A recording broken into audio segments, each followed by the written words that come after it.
Salutations camarades, c'est Rafa. Ça se passe? Moi ça se passe bien, comme d'habitude. Alors aujourd'hui, je vais t'expliquer ce qui se passe dans ton cerveau lorsque tu es en situation d'addiction. J'ai groupé 3 moteurs neurologiques de ton cerveau qui t'emmènent à la dite addiction. Alors, loin de moi d'être un scientifique, je vais essayer d'être le plus concis possible pour que tu puisses comprendre. Donc je vais schématiser je vais faire de la vulgarisation tout simplement. Donc une fois que cette vidéo est terminée, je t'invite à toi à faire le travail de ton côté pour avoir beaucoup plus de précision. D'accord?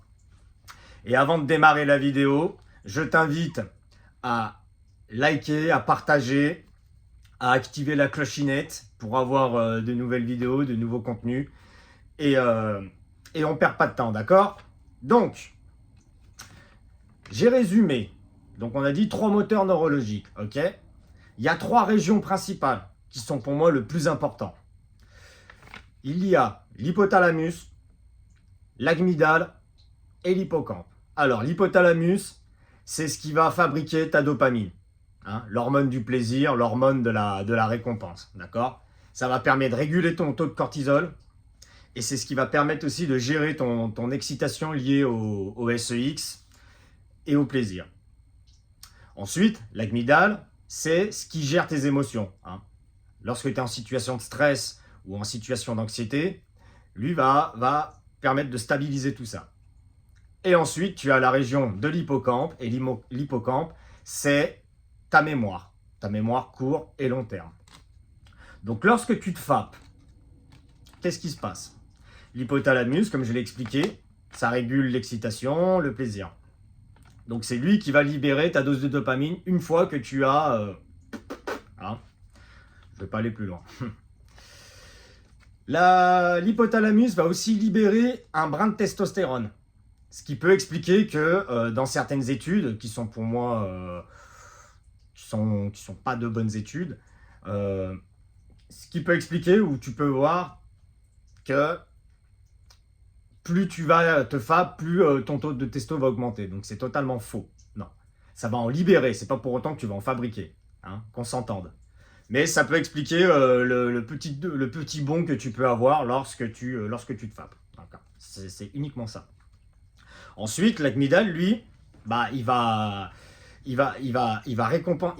récompenser ce plaisir-là. Il va renforcer le souvenir positif que tu viens d'avoir. D'accord? Oublie pas que l'amygdale, c'est ce qui gère les émotions. Et ensuite, on arrive à la région de l'hippocampe.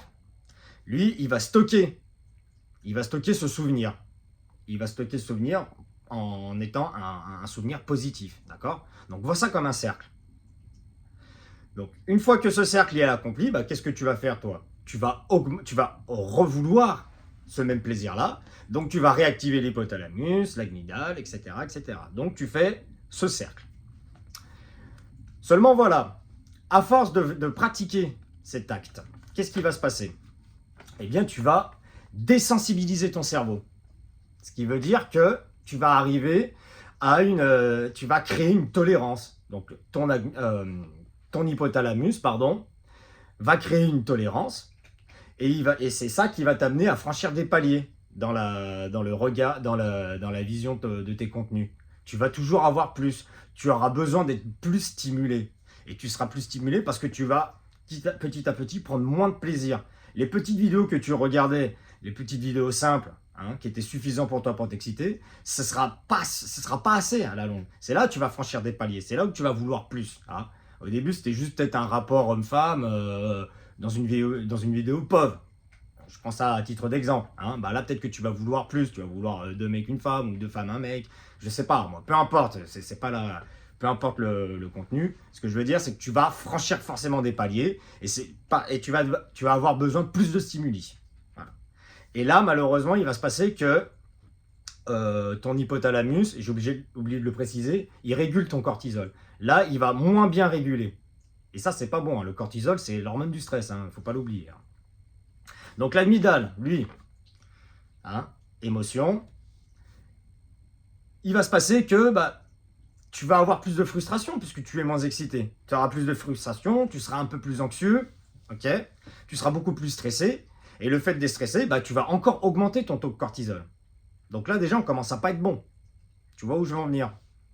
Et forcément, tout ça, ça va être stocké dans la région de l'hippocampe. Et là, il est là le piège aussi. Parce que toi, tu vas vouloir retrouver la sensation que tu avais dès le début. Tu vois? Seulement, là, ta mémoire te dit, mais attends, mais moi, j'ai ce souvenir-là, j'ai eu ces plaisirs-là. Et là, je retrouve plus ce niveau-là, tu vois? Donc là, tu vas en plus renforcer cette frustration. Du fait que tu es dans une forme de dualité, puisque tu as le souvenir de ce plaisir que tu as eu, mais que tu n'arrives plus à retrouver. D'accord? Donc là, déjà, tu vois où je veux en venir. Tu vois, tu commences à régresser à chaque fois, petit à petit. Hein? Et il est là le problème, c'est que donc là, ouais, tu as une altération de la perception du plaisir. Tu es en pleine altération. Et là, il n'est pas bon. Et qu'est-ce qui va se passer? Bah, tu vas toujours refaire plus, etc. D'où l'expression que j'aime dire, moi, dans mes vidéos, le fameux cercle vicieux. Tu vois? Qu'est-ce qui va se passer en réalité dans tout ça? Hein? Et ben c'est là où tu vas commencer à avoir des prises de position qui sont de moins en moins rationnelles. Tu vas être irrationnel. D'accord? Tu n'arriveras plus à contrôler tes impulsions. Tu ne pourras plus. Hein? Ce sera de moins en moins performant. Ok? La gestion de tes émotions, bah, autant te dire qu'elle est quasi nulle. Hein? Parce que ton amygdale, lui, est en pleine hypersensibilisation. Et tout ça, malheureusement, va créer une réorganisation de ton circuit neuronal. C'est-à-dire que tes neurones vont s'adapter à ce problème qui est lié justement à cette recherche de plaisir que tu n'as plus. Et qu'est-ce qui se passe lorsque ton cerveau est réorganisé, lorsque ton circuit neuronal est réorganisé? Et bien ça veut dire que tu es addict. Ça veut dire que tu es camé. C'est exactement la même procédure pour les gens qui se droguent. Donc quand je dis que le porno c'est le fléau de ce siècle, c'est pas des foutaises. C'est un énorme piège. Donc prends conscience que lorsque tu es à ce niveau-là, il est primordial que tu te remettes en selle, que tu passes à l'action et que tu dois stopper tout ça. Et moi, mon rôle, il est là. Mon rôle est de t'accompagner, de t'aider à te remettre dans le droit chemin en suivant des procédures simples à appliquer. Ça sera difficile puisque tu en manques, tout simplement. Hein? Puisque tu as habitué ton corps à avoir un tel niveau de dopamine que tu n'arrives plus à retrouver. Donc tu es en situation de manque, un peu comme une personne qui se shoot à l'héroïne et il est prêt à faire n'importe quoi pour avoir sa dose, ou alors il est prêt à se droguer pour ne plus souffrir. Tu es dans cette situation-là. Et je sais de quoi je parle. J'ai vécu moi-même, je le répète à chaque fois. Moi j'ai vu mes premiers films, j'avais 7 ans. Mon cerveau il n'était pas encore formé, tu comprends? Hein? Et moi toute mon adolescence, c'était lié à ça. C'est-à-dire qu'à partir du moment où j'ai commencé à avoir ma crise d'adolescence, d'avoir mon changement de passer de l'enfant à l'adulte, eh bien, c'était tout lié à ça. Dès que je voyais une femme avec un joli petit... en plus, il faut savoir qu'à mon époque, pour ceux qui sont de ma génération, confirmez-moi ça en commentaire, à l'époque, les filles, c'était... donc là, maintenant, les filles, elles ont des pantalons qui leur montent jusqu'au nombril.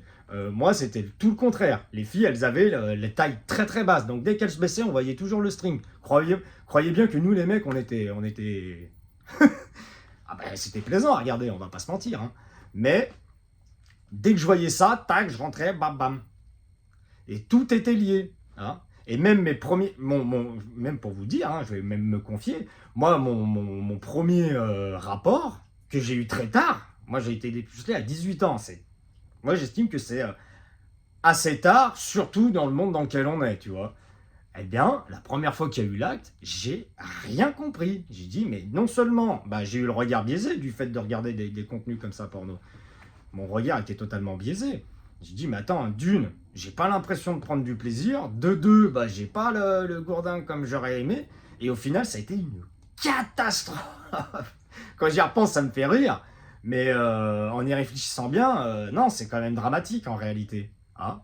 Et puis par la suite, tous les filles avec qui je suis sorti sur du long terme, avec qui j'ai eu quelques sentiments, à un moment donné, mon regard, il était totalement faussé. Parce qu'en parallèle, je me fapais sur des films. Pareil, avec les filles, je voulais toujours plus. Franchement, franchir des niveaux qui étaient quand même... c'était quand même... j'étais complètement drogué en réalité. J'étais camé. Donc je sais de quoi je parle, tu vois. Toi, quand tu commences à regarder des contenus, t'as à peine 7 ans. Là, j'en ai 38.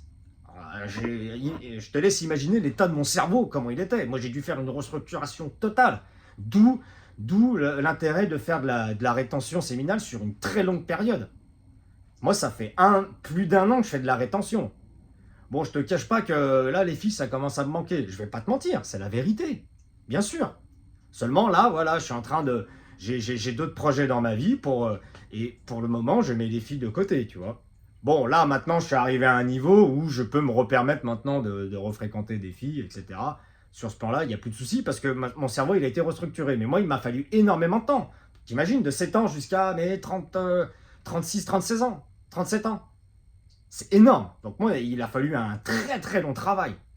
Si toi, maintenant, comme la plupart des personnes d'ailleurs à qui je fais soit de l'accompagnement, soit je fais des entretiens ou ne serait-ce que des conversations formelles, la plupart des personnes, ils ne sont pas dans la situation dans laquelle j'étais. Donc ça va être beaucoup plus rapide de vous remettre en selle.